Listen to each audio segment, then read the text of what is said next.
If brain cells had an expiration date, mine had long passed their warranty. I was halfway down the hospital corridor, scrubs half-ducked, hair doing some kind of interpretive dance, and my coffee already betraying me with a bitter aftertaste. "Morning, sunshine," Nurse Mira said, giving me the look reserved for co-workers you've had to cover for too many times. I saluted her with my clipboard.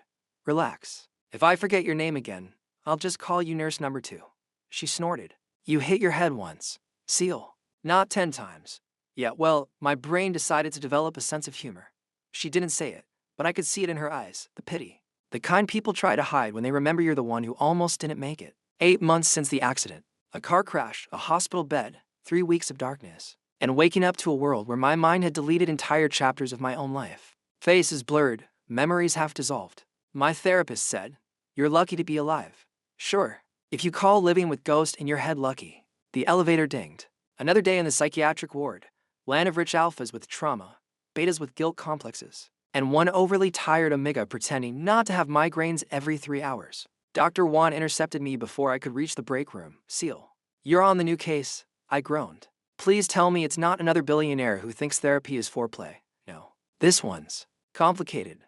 That was code for, "The patient's important and you can't mess up." "Does he bite?" I asked. Dr. Wan didn't laugh. "He hasn't spoken in weeks, and his son hasn't eaten in 3 days. My sarcasm short-circuited. "Oh. So not another drama case. Real pain this time." I grabbed the file. Noah Aiden Gray. Age 5. Father, Aiden Gray. I blinked. The name stirred something fuzzy in the back of my skull. That's strange. Electric ache that always hit when my lost memories brushed close. Probably just caffeine withdrawal. Then the door opened, and the air changed. He walked in, tall. Sharp suit, presence like a storm barely contained by skin, dark hair. Eyes too intense for polite company. For a second, he just stood there, staring at me like he'd seen a ghost. Then he whispered it, my name, barely audible, "Seal." Before I could respond, he crossed the room into long strides and pulled me into a hug. I froze. What the hell? He smelled like rain and restraint. My heart stuttered. My hands hovered between push and hold. Then his body trembled just once before he let go. I shoved him off, trying to disguise my fluster with annoyance. "Oh, personal space much? I don't hug clients, especially ones I don't remember." His jaw tightened. The suit didn't move, but something in him cracked. "You don't remember me," he said softly, like he was confirming his worst nightmare. I blinked. "Look, I forget where I put my lunch every day. Don't take it personally." His eyes darkened. For a moment, the air between us felt too sharp, too alive. "So, what are we doing today?" I said quickly, forcing humor back into the room. "Group therapy? Individual trauma? Or is this a father-son communication special?" He didn't answer, just gestured toward the little boy clinging to his leg. The boy was small, dark-haired, solemn, and heartbreakingly quiet. He didn't speak, just stared. I crouched down. "Hey, buddy. I'm Seal. You can call me Mama." The word dropped like a glass shattering. My chest went tight. Adian froze completely, eyes wide. The boy's small hands trembled, then reached for me, not shyly, but desperately, like he'd been waiting. I caught him. Instinctively, he fit against me like a missing piece. My heart betrayed me. He looked up, eyes wet but smiling for the first time. "Mama." I blinked hard, throat closing. "Guess I'm just that good, huh?" I said weakly. But he wasn't joking. He clung tighter, and somewhere deep inside, something broke open. When I looked up, Adian was still staring at us, eyes raw and glassy, like a man standing on the edge of a cliff. "Mr. Gray." I managed, voice trembling despite my best effort. He didn't answer. "Let's us start with play therapy," I said quickly, because pretending was easier than feeling. "Promise I won't start charging extra for emotional breakdowns." By the end of the hour, Noah had drawn a son to stick figures and a dog. I was apparently the stick figure with long eyelashes. "Wow," I joked. "That's flattering. I usually get drawn as a potato with legs." Noah giggled, a sound so pure it physically hurt. Across the room, Adian stood by the window, motionless, watching. When the session ended, Noah wouldn't let go of my hand. "Hey," I whispered, "you're pretty strong for someone who hasn't eaten in 3 days." He blinked, then whispered, "You came back." My body went cold. "What?" Before I could ask, Adian stepped forward, his shadow falling over us. "Noah," he said quietly, "it's time to go." The boy looked between us, torn. I forced a smile. "I'll see you tomorrow, okay?" He nodded, reluctantly. When Adian rose again, the air between us thickened, heavy and magnetic. "Mr. Gray," I said carefully, "your son is projecting." He's identifying me with someone he lost, someone you were. He interrupted, voice low, dangerous. My throat went dry. What? But his mask slipped back into place. His tone flattened. Thank you for your time, Dr. Seal. Wow, I muttered. You hugged me first, then downgrade me to doctor. Nice emotional whiplash. That almost got a reaction. His mouth twitched. Then he took Noah's hand and walked away. I sat down after they left, rubbing my temple as the migraine pulsed again. Sharp and electric. A reminder that something in my head wasn't healed. And in the echoing quiet of the room, the boy's voice replayed in my mind. Mama. The hospital emptied out slowly, the halls humming under tired fluorescent light. Sia found me still in the playroom, staring at the crayon son Noah had drawn. You okay? She asked. Define okay, she smiled. Softly. He's cute, that little one. Yeah, I murmured. Too cute. Makes me feel like I'm forgetting something important. Like what? I stared at the smiling crayon son. Like maybe, I whispered, I've met him before. When I finally stepped outside, the cold night wind bit into my skin. The city lights blurred. My chest ached with something I couldn't name. And somewhere between the noise and my heartbeat, I heard it again. Soft, faint, almost imagined. Mama. I froze. My hand went to my chest, to the space that shouldn't hurt anymore. I came here to fix someone else's family. I whispered. So, why does it feel like I'm the one who left it behind? If I'd known the man waiting by the hospital exit was a walking migraine in a tailored suit, I would have pretended to faint and rolled into the nearest taxi. Adian Gray stood there like a statue made of guilt and expensive cologne. The streetlight hit him just right. All tragic hero energy. The kind of man soap operas would pay to cry in slow motion. Drive.Seal, he started, voice low. Oh, I said. That tone usually comes before a life-altering request or a murder confession. Which one are we doing tonight? He didn't even flinch. Please, he said, stepping closer. Eyes darker than my coffee. Be Noah's personal psychiatrist. I blinked. I'm sorry, what now? My son, he hesitated. The words sung catching in his throat like glass. He hasn't responded to anyone but you. He ate for the first time today. He spoke. Because of you. Oh great. Emotional manipulation, the deluxe edition. Look, I said, rubbing my temple, I appreciate the flattery, but I'm not exactly for hire like a pizza delivery guy. I have patience, paperwork, and a very committed relationship with my couch. I'll double your salary, I snorted. What's next? A therapist mansion? A personal chef? Maybe a golden clipboard? He didn't laugh. His expression didn't even twitch. Instead, he whispered, please, Seal. You remind him of his mother. That one hit me like a sucker punch I didn't sign up for. I tried to look anywhere but his face, because something in his voice made my chest tighten, like deja vu wearing heartbreak's cologne. That's not a healthy coping mechanism, I said weakly. He should distinguish between. Then Noah peeked out from behind his leg. Those big brown eyes blinked at me, like tiny weapons of emotional destruction. He held out his little hand, hesitant, trembling. Dr. Seal, he said softly. I crouched, pretending my knees didn't give out just from the tone. Yeah, kiddo. Can you come home? And just like that, sarcasm packed its bags and left me to die emotionally. Fine, I sighed, glaring up at Adian. But if I end up in a true crime documentary, I'm haunting you. His lips curved into something halfway between relief and gratitude. Thank you. I rolled my eyes. Don't thank me yet, Alpha. I charge extra for emotional damage. Scene 2. The mansion that smelled like repressed feelings if mansions could judge. This one definitely was. Adian's place looked like it had been designed by a sad interior designer going through a divorce. All glass, steel, and expensive emptiness. I whistled as we stepped inside. Wow. Smells like money and pine-scented. Heartbreak. Adian glanced at me. It's just home. Sure, I said. If home comes with a butler, a grand piano no one plays, and at least 3 chandeliers crying for attention. Before he could respond, a small missile named Noah ran straight into me. Mama, I caught him mid-leap, barely managing not to drop my bag or my sanity. Ho, ho. Little guy. Careful. The mansion walls look expensive, and I'm not paying for repairs if I crash into one. He giggled, the sound soft and precious, and somehow I felt familiar. Adian was standing there again, expression unreadable, but I could see it, the way his eyes softened when he looked at the kid.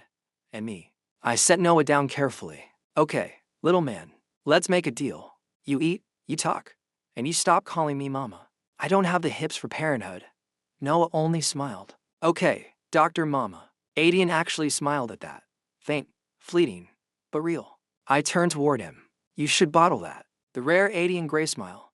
I could sell it to pharmaceutical companies. He almost chuckled, and I hated that my stomach flipped at the sound. My head throbbed suddenly, a sharp pulse behind my eyes. I pressed a hand to my temple. You okay? He asked, stepping closer. Yeah, I said quickly. Just my brain reminding me it's fragile. It likes to throw in some fireworks now and then. His gaze lingered, like he wanted to say something, but didn't. Then he just nodded and led me to the dining room.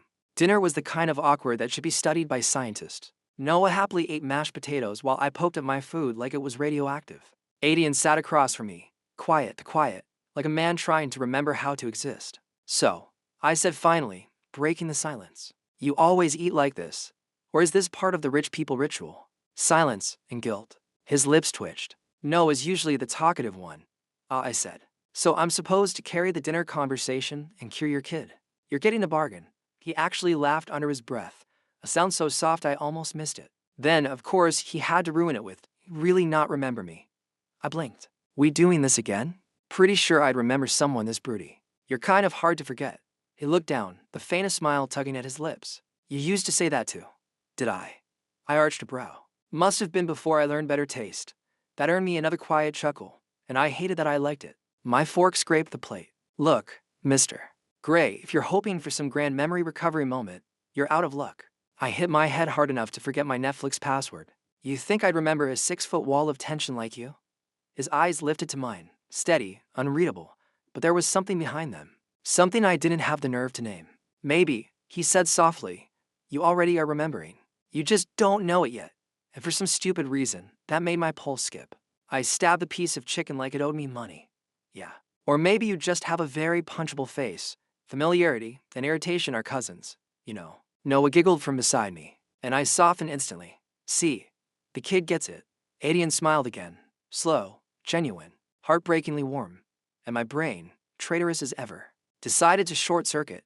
The room felt smaller suddenly, the air thick with unspoken things. I looked away first, because I always do. Well, I said, standing abruptly, thanks for dinner. I'll get Noah's therapy plan sorted tomorrow. Try not to brood too dramatically while I'm gone. The furniture might start crying. Adian rose. Too polite as ever. Seal, he said quietly. You really haven't changed. I stopped in the doorway. You say that like it's a compliment. It is. I turned halfway, smirking over my shoulder. Careful, Alpha. Flattery is how people end up with therapy bills. He smiled, that rare, real one again, and for a terrifying moment, it felt like gravity shifted. Then Noah yawned, breaking the tension. Mama, bedtime, right? I said quickly. Let's tuck in the tiny dictator. As I followed Noah upstairs, I caught a glimpse of Adian watching us, soft, wistful, like someone staring at a dream that used to be real. And for the briefest second, as Noah held my hand and I smiled back at him, my heart whispered something I didn't want to hear. Maybe it still is. When I finally got to my room that night, I dropped onto the bed with a groan. Great, I muttered to the ceiling. I agreed to live with a hot emotional cryptid and his adorable guilt weapon. What could possibly go wrong? But somewhere between my sarcasm and the soft echo of Noah's laugh, a faint ache bloomed behind my ribs, the kind that didn't feel like a headache this time. It felt like remembering. They say houses hold memories. Whoever they are, I'd like to punch them for being right. I'd only been here 3 days, and this mansion was starting to creep me out in ways horror movies could only dream of. For one thing, every time I walked into a room, it felt like the walls whispered, welcome back, and not in the how nice. Your home way, more like the we've seen you cry here before kind of way. It started small. I went to the kitchen this morning, half asleep and dangerously undercaffeinated, and opened a random drawer. Bam, my favorite tea. The exact brand. Same tin. Same chipped lid. Coincidence, maybe. Then the guest room, my supposed temporary quarters, smelled faintly of my old shampoo, which should have been impossible, considering I switched brands months ago after an ill-fated flirtation with lemon lavender balance therapy. Creepy coincidence number 2. By the time I found a sweater in the closet that fit me perfectly, I was ready to call an exorcist. Noah had wandered in while I was mid-existential crisis, clutching his plush bunny. Mama, why are you staring at the closet? Because it's judging me, I said. He giggled. Closets can't judge. Sweetheart, I said solemnly. If you've ever tried to pick an outfit before a date, you know they absolutely can. That got me a full-bellied laugh, and I swear it sounded familiar, like I'd heard it echo through these halls before. I shook it off. Okay, Dr. Seal, I muttered to myself. New rule. No more overthinking. No more caffeine after 9 p.m. No more ghost of shampoo past. Then, because the universe enjoys irony, Adian appeared in the doorway just as I was talking to myself. He leaned against the frame, unreadable as always. You talk to yourself often, only when the audience is this good, I said, gesturing to the mirror. His lips twitched, which, in Adian language, meant he was this close to laughing. Breakfast is ready, he said instead. Perfect, I replied. Maybe bacon will distract me from the fact that your house is clearly gaslighting me. He didn't respond, but I swear I heard a quiet chuckle as he walked away. I should have known better than to explore. But Noah insisted. Come on, Mama Dr. Mama. He corrected, grinning when I rolled my eyes. All right, lead the way, tiny tyrant, I said, letting him drag me down the hallway that stretched like an expensive maze. He skipped ahead, humming something soft.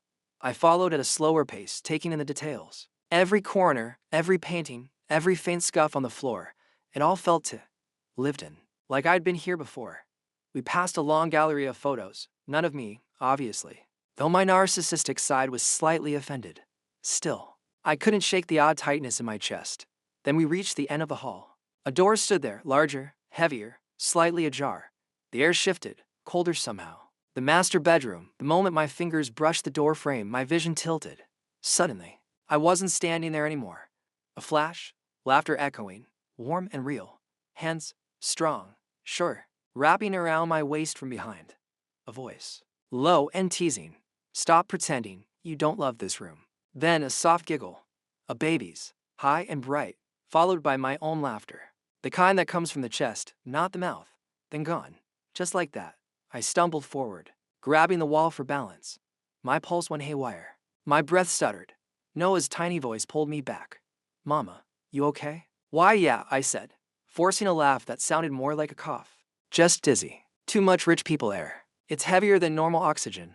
He frowned adorably. Want daddy? Aw. No, I'm fine. I waved my hand dramatically. Last thing I need is another serious alpha hovering over me like I'm going to collapse in slow motion. But even as I joked, my head throbbed. And under the migraine, something whispered in my mind. Something that hurt to hear. This was home. Of course, because the universe has a flair for drama, Adian appeared right then, silent as ever. Like the mansion itself had summoned him. He stood just behind me, his presence filling the hallway like gravity. Seal, he said softly. I didn't turn around. You know, sneaking up on people in your own house is peak rich alpha behavior. Do you rehearse this? No answer. Just the faintest shift in his breathing, too careful, too controlled. Then, do you remember something? The question sliced through the air.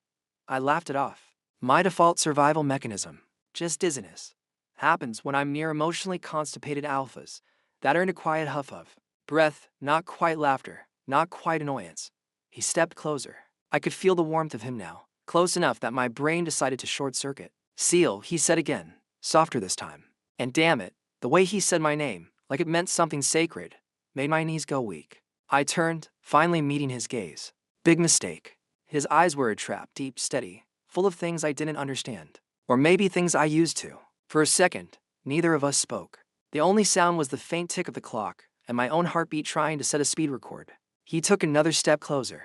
If you remembered anything, he said carefully, I'd want to know. I tried to smirk. What? Afraid I'll recall that you still owe me $20. His lips curved slightly. You never let me pay you back. That was too specific. My smile faltered. That sounds oddly personal for someone I supposedly just met. He looked away. Jaw tightening. Maybe that's why it hurts. Okay. Nope.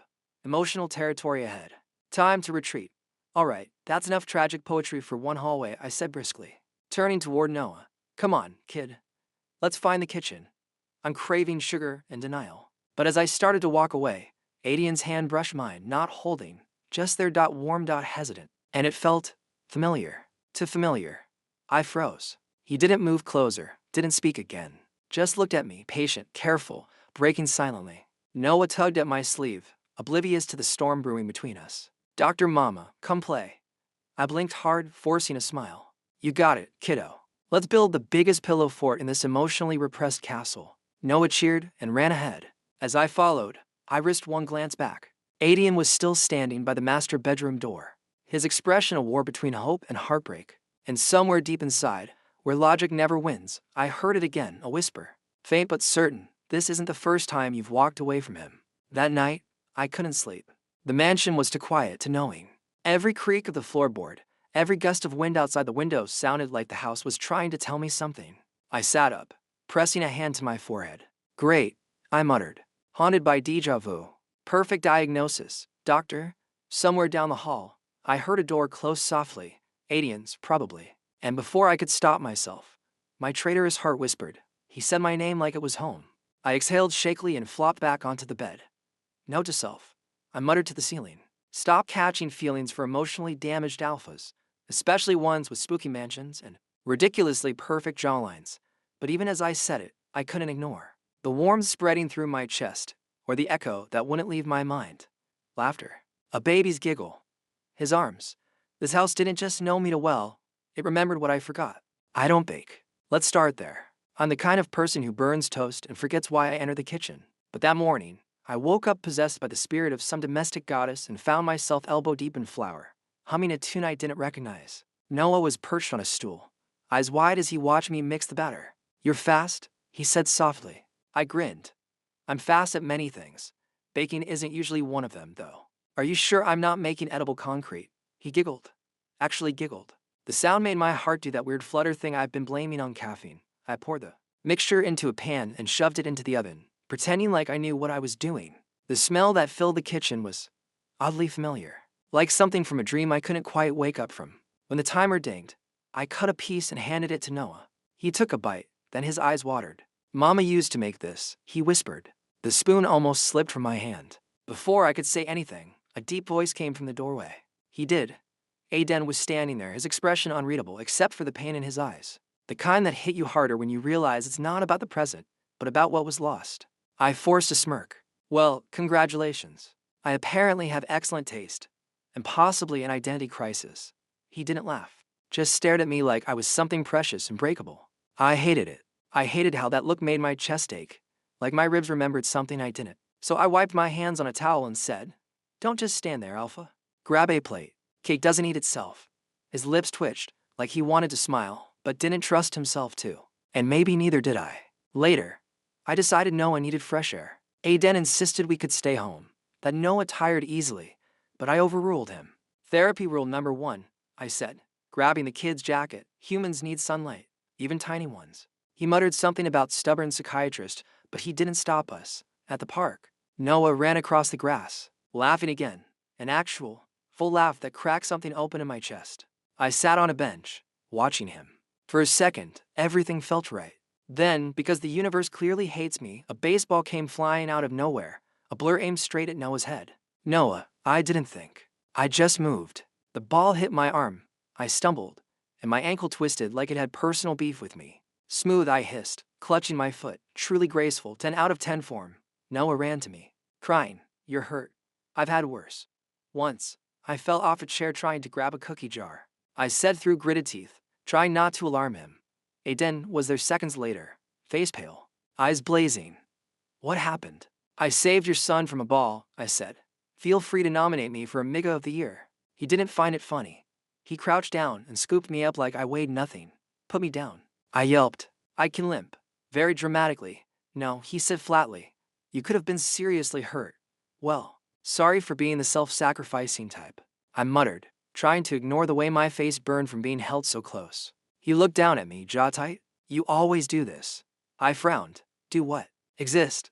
You make me worry every time, he said quietly, voice breaking just a little. Every time. The words hit me like a brick. What do you mean every time? I asked. But he didn't answer. His hold tightened instead. And suddenly, I wasn't sure who was in more pain, me or him. Back at the mansion, Aiden placed me carefully on the couch like I was made of glass. I wanted to tell him I was fine, that I didn't need to be treated like I might crumble.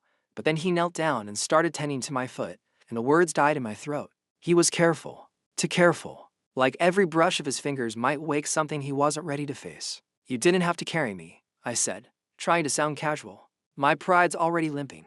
You were hurt, he murmured. I'm a psychiatrist, not porcelain. That made him look up. His eyes were dark, the kind of dark that pulled you in. You really don't remember anything, do you? I forced a laugh. Oh, I remember plenty. Like how your house looks like it swallowed an art museum, or how your fridge has enough protein shakes to feed a gym cult. He smiled faintly, shaking his head. Still the same mouth. Excuse me, nothing, he said quickly. His hands were shaking slightly as he wrapped the bandage. You just talk like you used to. Something twisted in my stomach. Well, maybe I'm just consistent in my sarcasm. When he was done, he stood up, but didn't move away. We were close, and I could smell his cologne. It was faint, but familiar, comforting in a way that made me uneasy. I looked away. Thanks, Dr. Alpha. Excellent bedside manner. I'll leave you a 5-star review. He exhaled a quiet laugh. You really haven't changed. Would you prefer I did? I asked before I could stop myself. He met my gaze, and for a moment, everything stilled. His eyes softened, and I swore my heartbeat stumbled. No, he said softly. I wouldn't. Something about that tone, that raw honesty, made my throat tighten. So I did what I always do when things got too heavy. I cracked a joke. Great. Now if you'll excuse me, I need to ice my ankle and maybe my feelings. He chuckled under his breath, shaking his head as he turned away. But before he left, he said quietly, Seal, you really scared me today. For once, I didn't know what to say, because the truth was, he scared me too. Not because he was alpha, but because every time he looked at me, it felt like he could see the pieces. I didn't even remember losing. And somehow, I didn't want him to stop looking. I swear I was just trying to be responsible. That's how it started, me, a model psychiatrist. A picture of professionalism, carrying a first aid kit back to where I thought it belonged. Turns out my sense of direction is as tragic as my love life.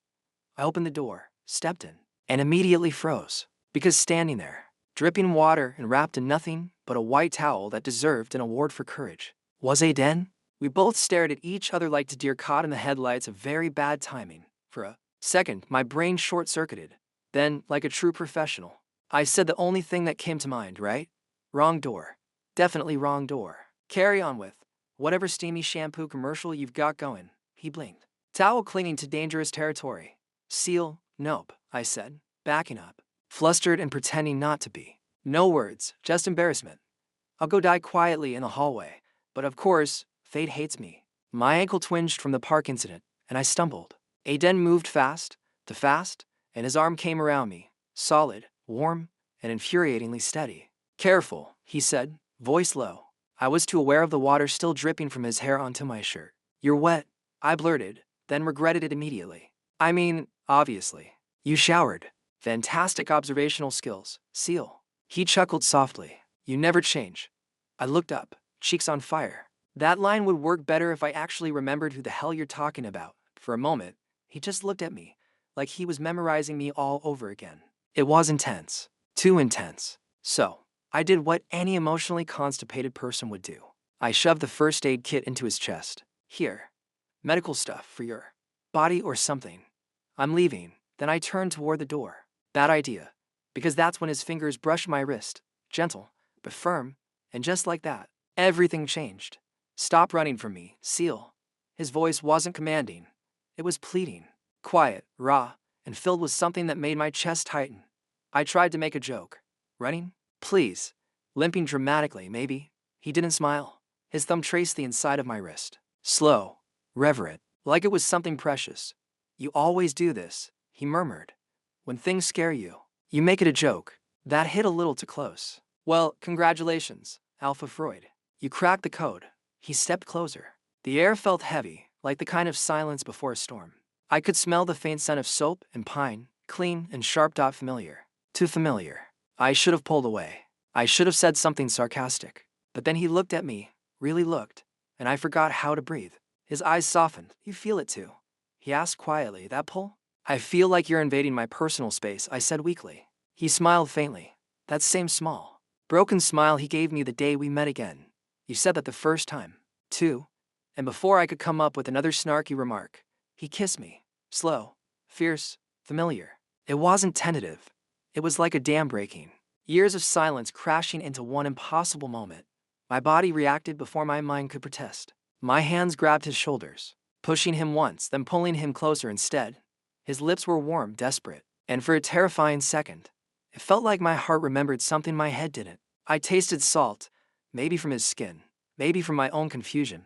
I didn't know. All I knew was that this kiss didn't feel like first. It felt like homecoming. When he finally pulled back, breathing hard, his forehead rested against mine. Seal, he whispered. You still feel like mine? I blinked rapidly, trying to find air and words. You should probably get dressed before your towel files for emotional distress. He laughed softly, but there was a crack in it, a quiet ache that made my chest hurt. You always ruin my dramatic moments. Someone has to. I muttered. He smiled again, faintly. And it's always you. I don't know how it happened. Maybe it was the tension. Maybe it was the loneliness. Maybe it was the way his voice softened every time he said my name, like it meant something sacred. All I know is, I didn't leave that room. He didn't ask me to stay. I just didn't move. We didn't talk much after that. There weren't many words left to say. There were too many years of silence, too much confusion, too much pull. When he touched me, it wasn't about claiming. It was remembering. His hands trembled like he was afraid I'd disappear again. And maybe I was. Because even as I kissed him back, even as my pulse raced and my heart whispered this feels right, my mind screamed at it. Shouldn't. That I didn't know this man. But my body did. Every touch, every sigh, every shiver felt like rediscovering something lost in a dream. When it was over, I lay against his chest, too dazed to move. The silence wasn't awkward. It was heavy, full of things we didn't dare say. I stared at the faint scars along his arm, the rise and fall of his breathing. You're quiet, I murmured. He chuckled lowly. I'm trying not to scare you away. Good plan, I said dryly. Also, maybe start by not being half naked when I open doors. He laughed, properly, this time. The sound was deep and real and did unspeakable things to my heartbeat. Then he brushed his fingers through my hair and whispered, I missed you, Seal. Something inside me twisted. You keep saying that like I'm supposed to know what it means. He hesitated. Maybe one day, you will. I wanted to ask more, but sleep caught me first. His warmth was steady beside me, to safe. And for the first time since the accident, my dreams weren't blank. They were full of laughter. Aiden's arms around me, a baby's giggle echoing through sunlight. I woke in the dark, heart pounding, tears on my cheeks. I didn't understand it, but it felt like a piece of my soul had just whispered, you're home. My sarcasm hides growing confusion, desire, and fragments of forgotten love, all tangled in the warmth of a night that feels too right to be wrong. Morning after emotional chaos? 10/10 do not recommend. My head was pounding, my ankle ached, and my dignity was somewhere between the sheets and the floor. I woke up alone, which, frankly, was both a relief and an insult. The spot beside me was empty, just the faint scent of soap pine, and I definitely made questionable choices last night. I groaned, sitting up. Well, congratulations, Seal. You've officially added sleeping with your possibly emotionally traumatized boss to your resume. My throat was dry, my brain fogged. I needed clothes, caffeine, and maybe an exorcism. I hobbled to the closet, because yes, apparently my post-one-night stand dignity was buried under one of his shirts, and swung the door open. And that's when I froze. Right there, on the top shelf, half hidden under a folded blanket, was a photo frame. Curiosity killed the cat, but apparently, it also tortured amnesiac psychiatrists. I reached for it, muttering, if this is another mirror selfie phase, I'm suing him for emotional damage. But it wasn't that. It was a picture of me, smiling, actually smiling, eyes bright like I hadn't yet developed my award-winning sarcasm. Aiden beside me, arm around my waist, his other hand holding a tiny baby with big, curious eyes. Noah. All three of us, together, like a damn family. My breath hitched. What the hell? It didn't make sense. It shouldn't make sense. I don't remember taking this photo. I don't remember being that happy. But the picture didn't lie. My hand was resting on Aiden's chest, his thumb tracing circles on my wrist. Noah was between us, laughing, his first teeth peeking out. My throat tightened. You've got to be kidding me. I sat on the floor, still holding the frame, my fingers shaking. My brain, the same brain that forgot half my life, started to spark with something. A dull ache behind my eyes, like static. Then, flashes. Pain exploded behind my eyes, sharp and merciless. I clutched the frame to my chest, gasping. The world tilted, blurred, the photo slipping from my grip, hitting the floor with a small crack. And then it started. A car. Rain. Headlights. Aiden shouting my name. My own voice. Terrified. Pleading. The crash. Then, silence. Flashes again. Not of the hospital, but of before. A kitchen bathed in morning light. Aiden behind me. Arms around my waist. Whispering something about pancakes, a baby giggling on the floor. Clutching my sleeve. Say Papa, I had teased. Say Mama, Aiden had countered, grinning. Noah's first wobbly step, right into my arms. My laugh echoing in that same house. This house. The smell of vanilla, warm and sweet. The same damn cake I baked days ago. Every moment slammed into me like a flood I couldn't escape. And through the blur, one word slipped from my lips. Quiet, raw, instinctive. 80. It came out before I even realized. His name, his nickname. The one I didn't remember knowing. My chest constricted. My hands trembled. Then nothing. Darkness folded over me, thick and cold. The last thing I felt was the warmth of tears slipping down my face. When I woke up, everything smelled faintly of pine and warmth again. My head was heavy, but the pressure had eased. I blinked slowly, the ceiling coming into focus. Then a shadow, tall, familiar, trembling slightly. Aiden. He was sitting beside the bed, holding me like he'd been afraid I'd vanish again. His hand was in my hair, his thumb brushing my cheek. His eyes, gods, those eyes were wet. You scared me, he whispered. His voice cracked halfway through. You remember. You finally remember. I blinked, confused. My voice came out rough. I saw things. The car. The baby Gus. He let out a shaky breath. It's okay. But I wasn't done.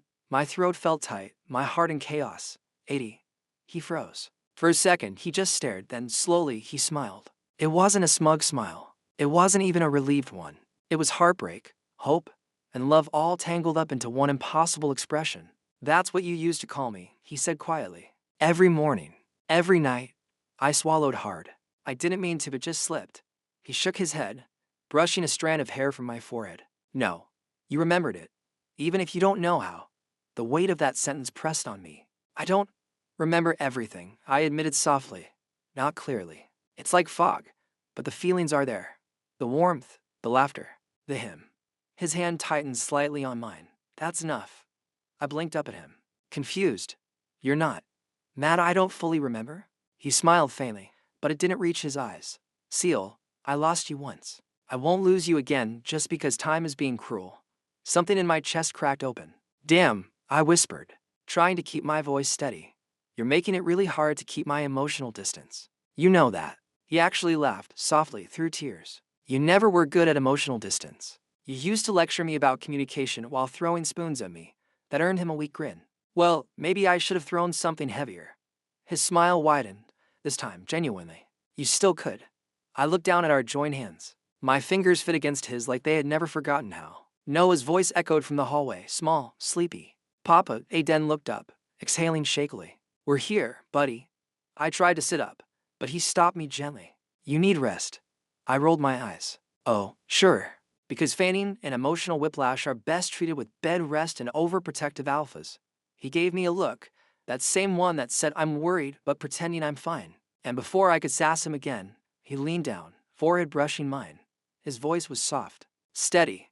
Welcome back, Seal. My heart clenched. 80. I whispered again. I don't remember everything. Yet he smiled, thumb brushing the back of my hand. Then I'll remind you, one piece at a time. I looked up at him, blinking against the sting in my eyes. You know, you're still annoyingly perfect at this whole emotional timing thing. He chuckled. And you're still terrible at accepting care. Yeah, I said quietly, smiling. But I'm working on it. The silence between us wasn't awkward this time. It was warm, heavy with the weight of lost years and fragile beginnings. Noah peeked into the room, holding a stuffed bunny almost as big as him. Mama, the words still made my throat tighten. I smiled weakly. Hey, champ, come here. He ran over, climbed onto the bed, and nestled against me. Aiden's arm wrapped around both of us, gentle but secure. And for the first time in a long, long while, my chest didn't ache. It settled. I looked up at Aiden, murmuring with a wry smile, you know, for a guy who started this story by ambushing me with a hug, you're doing surprisingly well. He smiled, leaning in just enough to brush his lips against my temple. You always said I was stubborn. Yeah, well, I muttered, curling closer to both of them. Guess I'm stuck with you now. His quiet laughter rumbled against me. Promise, don't push your luck, towel boy. He laughed again. And this time, it sounded like home. My heart softens into tenderness as memories flicker back. Not all, but enough. Enough to make him stay. Enough to remember what love used to feel like. Morning sunlight spilled across the living room, golden and warm for my mood. Aiden and Noah were on the carpet, building some kind of tower out of blocks. Correction, Noah was building it, and Aiden was pretending he wasn't dying inside every time a block fell. I sat on the couch with a mug of tea that had gone cold. My brain was still reeling from the whole family photo in the closet and dramatic fainting scene yesterday. I mean, seriously, who faints that elegantly, apparently? Me. I watched them quietly. Noah giggled as Aiden made a dramatic growl, pretending to be a dragon. My chest tightened. Something about the way Noah leaned into him. The way Aiden smiled back, soft, unguarded. It hit too close, too familiar. And then Aiden looked up at me. That same soft smile. That same warmth that felt like a memory I couldn't quite hold. My chest ached so bad I wanted to throw the tea just to distract myself. He stood, scooping Noah into his arms. "You should join us," he said gently. "You look like you're overthinking again." "Overthinking?" I snorted, forcing a grin. "No. I'm just planning my next fainting session, thinking of adding dramatic background music this time." He chuckled, that low sound that made my stomach flip. "You never change." My hand froze midair, mug halfway to my lips. "Never change." "Yeah, sure. Tell that to my missing memory and existential crisis." Later that evening, I wandered the house like some ghost haunting a mansion I wasn't sure belonged to me. The scent of dinner, garlic, and butter lingered in the hall. Noah was already asleep, and Aiden had gone upstairs to finish some work. I ended up in the piano room again. It felt safe, familiar in that you've cried here before kind of way. My fingers brushed the keys, and before I knew it, a melody poured out, soft, trembling, and heartbreakingly mine.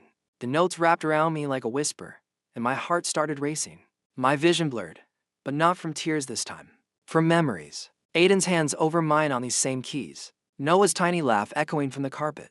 Our wedding night, me laughing. Him kissing the back of my hand and promising, no matter what happens, I'll find you again. The headlights, the crash, the sharp pain, the nothing. I gasped, clutching the piano like it could keep me upright. It all came rushing back, every kiss. Every fight, every sleepless night beside Noah's crib. The love, the fear, the accident, the loss. And then, the unbearable realization, I'd forgotten him. I stood so fast the stool fell. My heart pounded, my vision swimming. I needed to see him, now. I stumbled to his room, half running, half sobbing. I didn't even knock. The door flew open, and there he was, sitting at the edge of the bed, eyes widening at the sight of me. "Seal?" I crashed into him, arms around his neck, shaking. "I remember." I choked out. 80.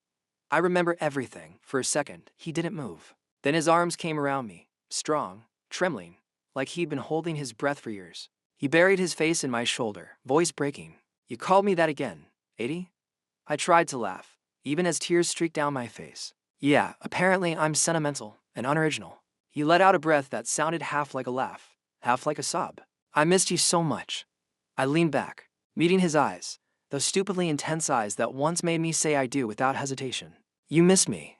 I've been living in your house, and you didn't even warn me we were married." "That's false advertising, 80. He smiled faintly, thumb brushing my cheek. "Would you have believed me if I told you?" I snorted. "No. I'd have prescribed you antipsychotics." He laughed, that deep, broken sound that made everything inside me loosen. And then he kissed me. Not desperate this time. Not because of confusion or pain, but because we found each other again. It was soft, trembling, and right. I could feel the missing years melt between us, the accident, the distance. The ache, dissolving into something whole again. When we finally pulled apart, his forehead rested against mine. "You came back," he whispered. I smiled through my tears. "You make it sound like I had a choice." "You're annoyingly persistent, remember. Only with you," he murmured, before I could come up with another sarcastic comment. A small voice piped up from the doorway, "Mama." We both turned. Noah stood there, rubbing his eyes, his little bunny plush in hand. "Why are you crying, Mama?" My heart cracked open. I crouched down, pulling him into my arms. "Because I'm happy, sweetheart, so happy." He hugged me back, tiny arms tight around my neck. "You remember me. Every bit of you. My love." I whispered. "Even the time you threw peas at my face." Noah giggled, and Aiden laughed softly behind me. I looked up at him, my alpha, my impossible man, and for the first time since the accident, I didn't feel like I was missing something. I felt home. That night, after Noah fell asleep between us, I lay awake listening to Aiden's breathing. Everything hurt, but in a good way, like muscles remembering how to move after too long. The memories weren't just back, they were alive again. Every fight, every kiss, every promise. And I realized something. Maybe fate didn't want us to start over. Maybe it wanted us to find each other again, to fall in love twice, just to prove it was real. I turned my head, whispering into the quiet. "I found you, 80. Half asleep," he murmured. "You never really lost me." I smiled, brushing Noah's hair, whispering, "Guess not. Love doesn't always survive in memories. Sometimes it hides in the spaces between, in laughter you can't explain, in a touch that feels familiar, in a name you say without knowing why. And when you find it again, it feels like breathing after, forgetting how."